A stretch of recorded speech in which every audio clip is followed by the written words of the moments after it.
was my third year at Buffalo University.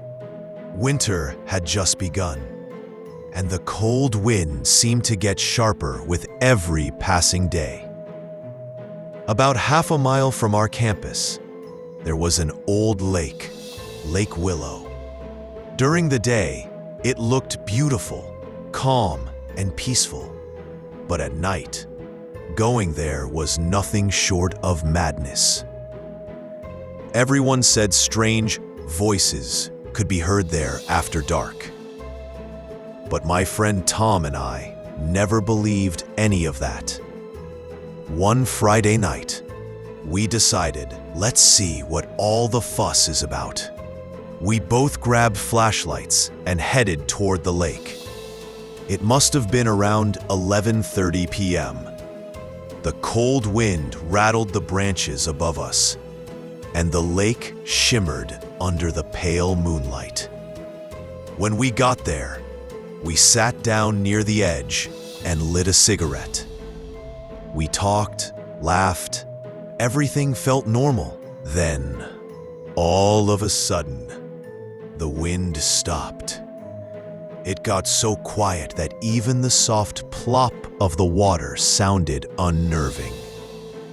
Tom turned to me and said, "Did you hear that? Something fell in the water." I nodded. Probably just a fish. But then, a moment later, we heard it again. Plop, plop, plop, like footsteps inside the water. We pointed our flashlights toward the sound, but there was nothing there, only the foggy, cold surface of the lake, gently rippling. We stood there silently. Tom shouted, "Hello? Anyone there?" No answer. A few seconds later, "Hello." The exact same word echoed back at us.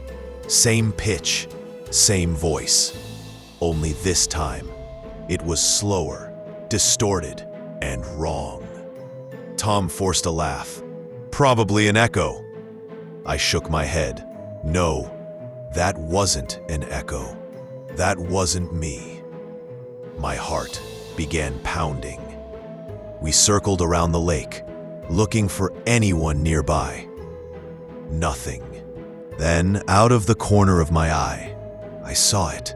Someone standing in the water across the lake, half hidden by the fog, half lit by our flashlights.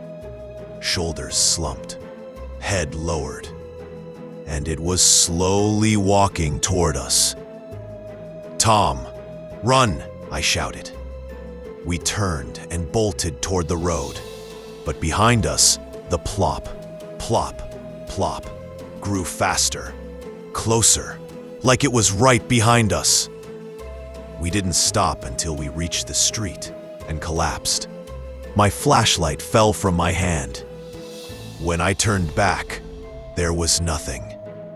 Only faint ripples spreading across the surface of the lake, and a whisper carried by the cold wind, "Don't come back." The next morning, we somehow gathered the courage to go back, but that side of the lake was completely frozen over. No footprints, no sign of movement, only one dark, circular patch in the middle of the ice, as if something had sunk there, or someone was still standing right beneath it. This happened during my junior year of college. The whole Dell incident from my freshman year was long over. But even after that, I couldn't manage to get a single room. This time, I was assigned to one of the older sections of the dorms, room 213, Wilkinson Hall. That building was different from the others. The corridor always smelled faintly musty, like wet wood and old floors. Everyone said it was because of moisture. But the moment I stepped into that room, I felt something strange. There were tiny cracks all over the walls, and right behind my bed, there was one long crack, as wide as a finger, stretching almost from the ceiling to the floor. At first, I thought it was just dampness, but that night, when I tried to sleep for the first time, I heard a knocking sound from behind the wall. At first, I assumed it was a mouse, or maybe pipes, but the sound was too rhythmic. 3 knocks, tock, tock, then a pause.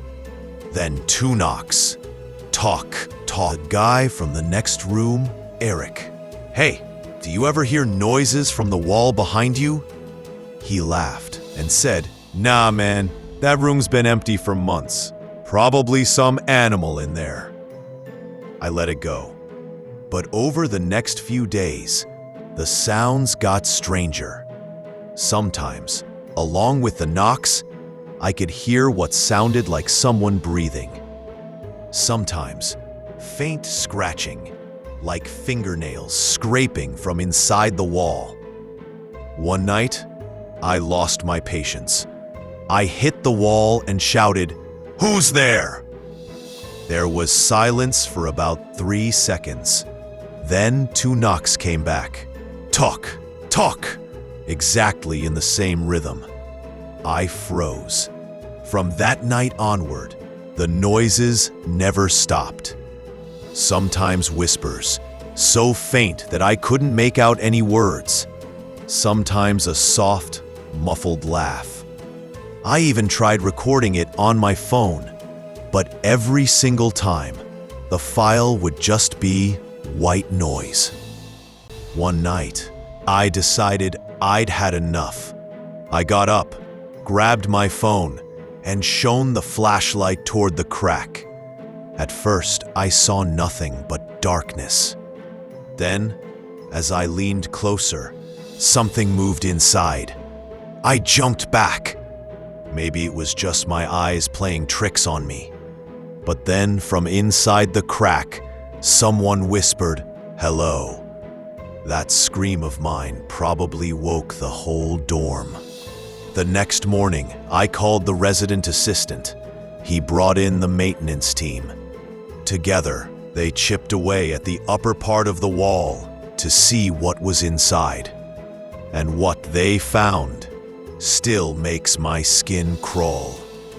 Inside was a narrow, pitch-dark vent shaft, barely 2 feet wide. There were old newspapers, a torn pillow, and a set of clothes. Someone had been living in there. The police came.